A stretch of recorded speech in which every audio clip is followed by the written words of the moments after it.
Good day everyone. Our topic is about Rizal's annotation of Sucesos, Islas, Filipinas of Antonio Morga.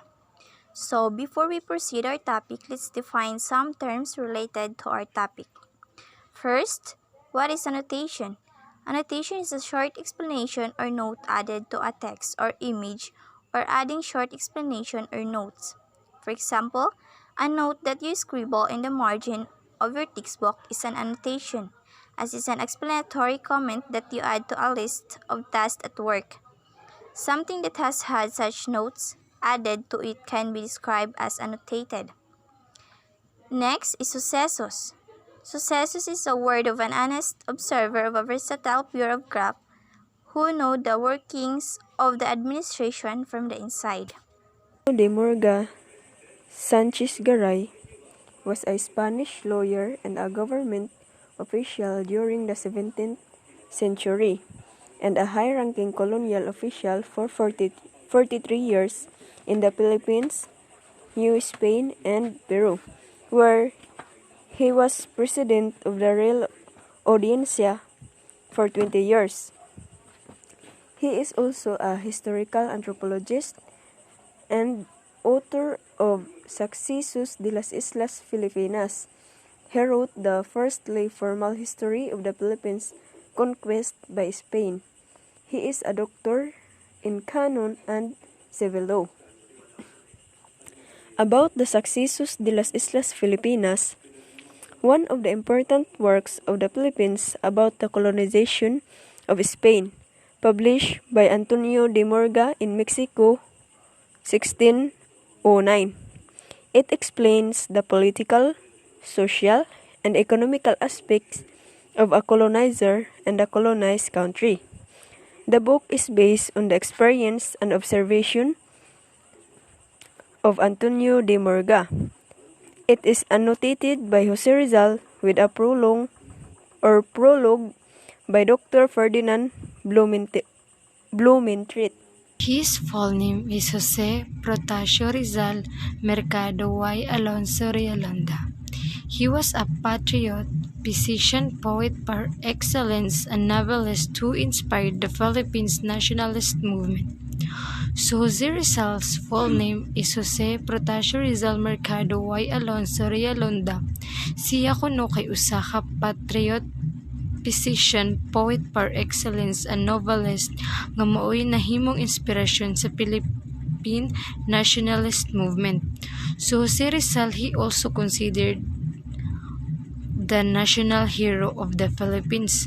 So nga naman kuno si Rizal nga he became a national hero because Rizal fought for the freedom. In an exceedingly silent but powerful, he also expressed his love para sa Philippines through his novels, essay, and art. Similarities and differences of Rizal's and Morga'S view on Filipino culture.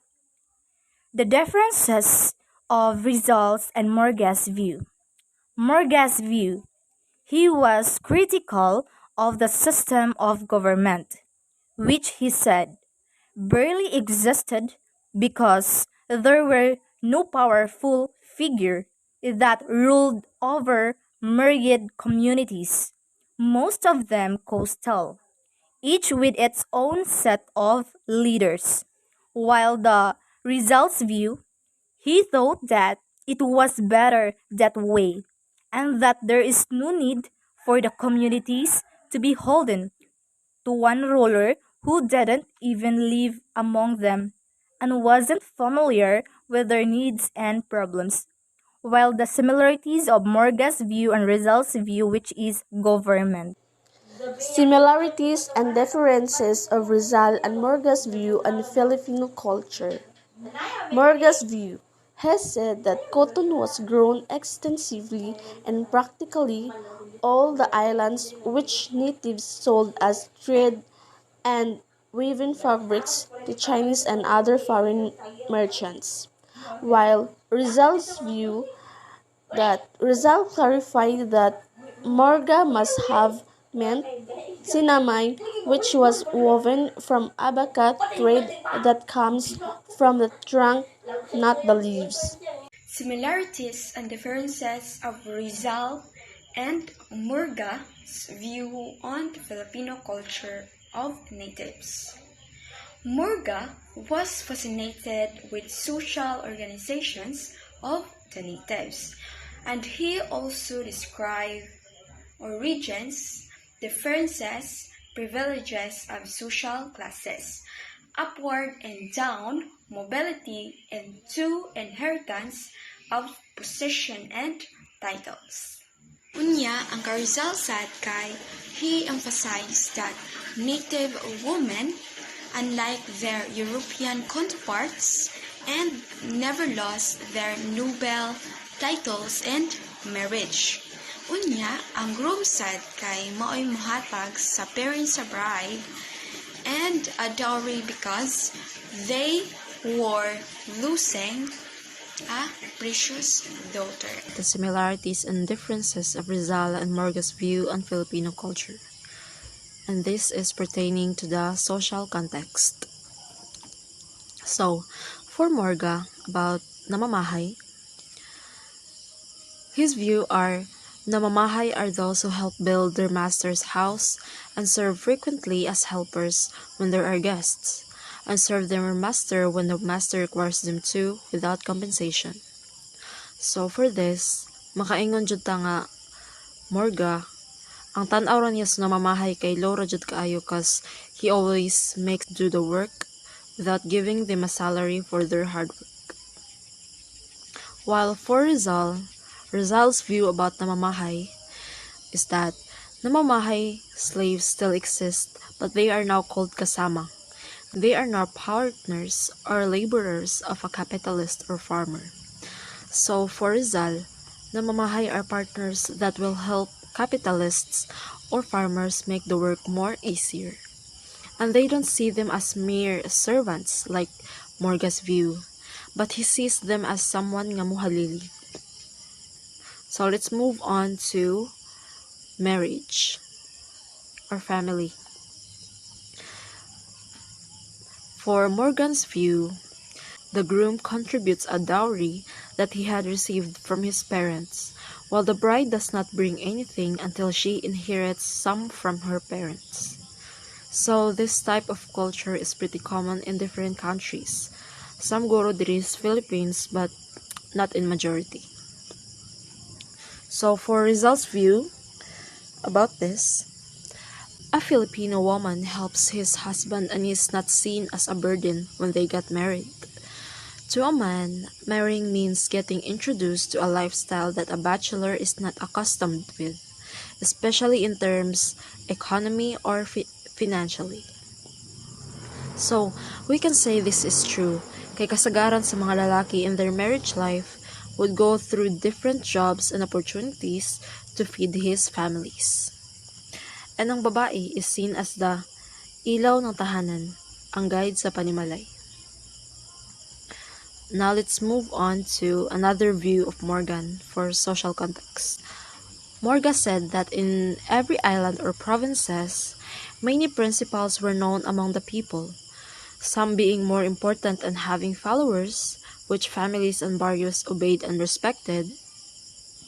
These known individuals or families form friendship and relationships with each other and sometimes, due to differences, even wars. So for Rizal's view about this, Rizal pointed out that friendly relations were more common than those of wars. So let's go on to the similarities and differences between Rizal and Morgan's view on Filipino culture. So let's go first to their similarities. They both believe that Filipinos venerate the remains of their loved ones. In terms of the costume of the death, Rizal and Morga'S has the same view, that they believe that the Filipino from last generation up until now is still going on in relation to the community by making the costume in an honor to the death body. whatever their similarities, they could always have their differences in terms of the Filipino culture. So let's go first to the Morgan's point of view that house with the parents and children in room together is called bahandin, while Rizal asserted that a house is called pamamahay. He added that it's impossible that bahandin has been printed for bahayin because it's an absolute derivative. Yes, of course. We all know that we are Filipino that has a strong family ties, that we consider our family as our top priority. Our family is more important before anything else, right? Whatever term we call that, even if it is Bahayan or Bahandin, it is still end up a house. A house that there could always be a children and a parents who live together. So let's move forward to the next point of view, which is Morga's view that inasawa is a wife married to a native man, while Rizal's view is asawa is the term called for the wife of a native man.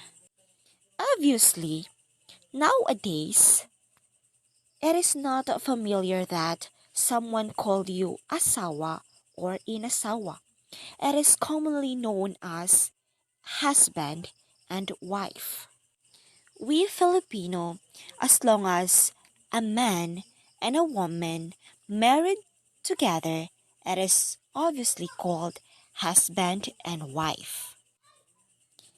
Rizal and Morga'S may differ to their views in the Filipino culture, but there are many proportions and annotation to Morgan's views.